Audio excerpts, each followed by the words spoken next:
Nos acompaña el doctor Omar López Mato, médico oftalmólogo, director del Instituto de la Visión, investigador de la historia y el arte, director de Olmo Ediciones. Gracias, Doc, por acompañarnos. Favor, un gusto, en Aquí encantado. País. Y realmente hoy tenemos muchísimos temas, pero hoy el tema será el nuevo libro de Olmo Ediciones. El nuevo libro de Olmo Ediciones, que es un libro que hace más un poco a mi profesión, a mi otra profesión, que es la medicina, en donde hago un recuento de una historia de la medicina muy particular, porque voy por pedacitos, pero hilvanados fundamentalmente para entender un poco cómo fue evolucionando y cuáles fueron los problemas que tuvo la medicina a todo lo largo de su historia, aún actualmente, porque el gran problema que yo creo que subyace en todos estos capítulos desconectados, pero el hilo que los hilvana es el fundamentalismo.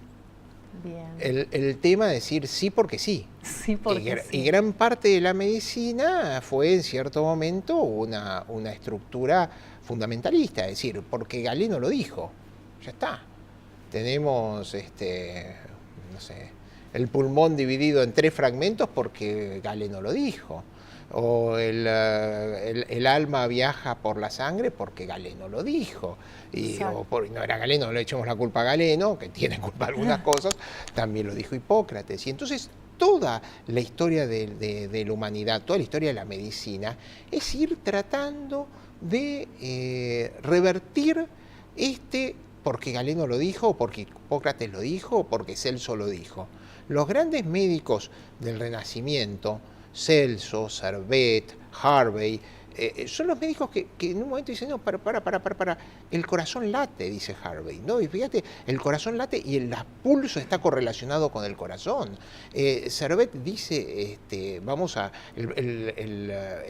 podemos respirar y que el oxígeno llega de tal forma a toda parte del organismo. En fin, cada cual fue haciendo su aporte y siempre tuvieron choques feroces contra aquellos que seguían sosteniendo la idea de que, bueno, no, si Galeno lo dijo, tiene que tener razón.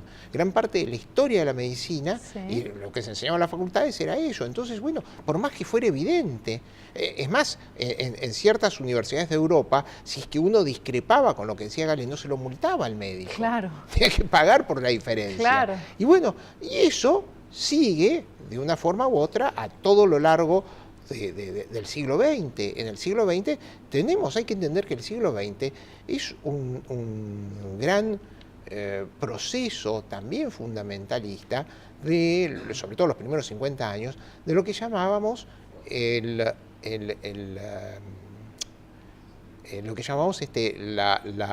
eugenesia. La eugenesia es un principio en donde dicen que si una persona, una mujer bonita, sana, se casa con un hombre bonito y sano, va a tener hijos bonitos y sanos en la descendencia. Entonces, eso que suena lógico, no es así. Porque están las enfermedades genéticas, están las enfermedades recesivas que se expresan. Los genes recesivos. Los genes recesivos y dominantes. Bueno, los genes recesivos que se expresan justamente hacen que esta eugenesia, esto fue un esfuerzo, esto causó guerras. La Segunda Guerra Mundial es un poco también el enfrentamiento entre los conceptos eugenistas y los conceptos que no es así, que estas cosas no tienen por qué ser así. Hubo un partido, que no solamente, porque no hay solamente que ver el nazismo, que fue una particularidad de Alemania. Hubo eugenistas en Inglaterra, hubo eugenistas en Estados Unidos. En Estados Unidos, en cierto momento, las personas, los chicos con epilepsia, se castraban. No podían reproducirse. Las personas con alcoholismo se castraban porque decía que eso se transmitía a la generación subsecuente. Y esto, ya te digo, fue un parámetro fundamentalista que impera aún hasta nuestros días. Hay algunas así cosas dominantes que, bueno, no, es mejor que no se reproduzca, o qué vamos a hacer con los enfermos. la historia de la humanidad tiene la tragedia del fundamentalismo, que después lo aplicamos a otras cosas. Cuando el fundamentalismo va a política, terminamos con atentados como el que hubo hace pocos días atrás en París. Entonces, creo que este libro... Interesante y atroz. Es decir, que ahí podemos ver todos esos relatos. Todos estos relatos, desde el punto de vista médico. ¿Desde qué tiempo? ¿Desde qué época? No, desde los griegos, desde los fundamentos griegos de la medicina, hasta, bueno, yo termino con Albert Schweitzer, que muere en la década del 60, muestro los claros y oscuros de la medicina. Tampoco que todos eran santos, y tampoco serán todos demonios. Aparte había gente bien intencionada, pero que estaba confundida, que decía, no, bueno, yo creía en esto. Ya le digo, la mayor parte, muchos de los eugenistas eran personas que creían que eso era así. Lo que pasa es que eso es lo que da los conocimientos insuficientes. Cuando se empieza a esbozar las teorías de eugenesia, las empieza a esbozar Francis Galton, que era primo de Darwin. Entonces, en ese momento estaba muy fundamentado, muy discutido todavía lo que era el evolucionismo, si había un evolucionismo social, si había un darwinismo social, es decir, si los más ricos eran los más capaces y eran los más aptos para sobrevivir. Esa era una discusión social, eso es más que nada de Spencer, pero Galton, como decía, era el primo de Darwin, saca esta teoría de que decir, bueno, no, tenemos que permitir que se casen las personas o que se reproduzcan las personas sanas y fuertes, porque de esa forma vamos a tener una sociedad más sana y fuerte. Al mismo tiempo se dieron dos fenómenos en Europa. Un fenómeno fue el imperialismo. El imperialismo, las naciones europeas conquistaron África fundamentalmente, Oceanía, parte de América Latina, y un poco lo que ellos llevaron fue el mensaje europeo, la raza blanca superior, nosotros tenemos que ordenar a las razas de distinto color, los vamos a llevar la civilización. Eso fue una conquista importantísima, no solamente por parte de Inglaterra, Francia, Alemania. Alemania tuvo propiedades o tuvo tierra en África hasta la Primera Guerra Mundial y en Oceanía. Y eso se acercó y eso como se multiplicó, potenció el fenómeno de la eugenesia o la idea de la eugenesia. Y después también aparece en esa misma época, que eso es más pequeño, es anecdótico, pero ayuda, la exposición de los freaks, la exposición de los personajes que tenían alteraciones en su cuerpo, que la mujer barbuda, el gigante, el enano, eso se expuso más, es más de la cultura anglosajona, ¿no? Pero en un momento se lo usó como arma para decir, bueno, ¿qué pasa? Si nosotros permitimos que esta gente se reproduzca, nos vamos a llenar o de enanos o de gigantes o de mujeres barbudas, y eso no es bueno para la sociedad.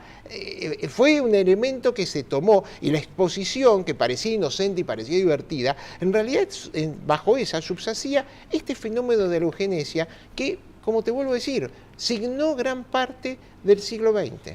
Bien. Hoy hemos evolucionado en todos esos terrenos, pero subyace, ¿no? La idea subyace. A veces es más sutil la aparición de este concepto, a veces es más subliminal, no exactamente. Es tan grotesco. Bueno, a veces hay algunas propagandas médicas o propagandas a veces de ministerios, y vos ves todos los chicos son rubiecitos, de ojos celestes. No, todos modelos. Todos son modelos, y no es así, esa no es la sociedad. Entonces subyace ese mensaje de supremacía. De los lindos, los flacos, son los exitosos. Exactamente, y son los exitosos. O los que están alegres. Bueno, y eso es justamente un resabio de esto que en cierto momento llevó a que regímenes políticos mataran a personas porque pensaban que estas personas no merecían vivir. Acá hay un capítulo sobre el nazismo. El nazismo, que estaban viendo la foto de Hitler con sus médicos, el nazismo, hay que entender que casi el 30% de los médicos alemanes estaban afiliados al partido. Y hubo una cantidad impresionante que participó del exterminio de los campos de concentración. La selección de quién moría y quién no moría en los campos de concentración, cuando salían de los vagones y iban para un lado o para el otro, eran médicos. El más tristemente célebre fue Mengele, que bueno, llegó hasta acá a la Argentina, pero sobrevivió. Pero hubo miles miles de médicos que trabajaron porque estaban compenetrados con esta idea de que el nazismo era biología en acción. Así es. Doc, muchísimas gracias, se nos fue el tiempo. Interesantísimo siempre escucharlo y muchísimas gracias por hacernos comprender más nuestra realidad. Gracias. Gracias a vos, Paula. Enseguida volvemos.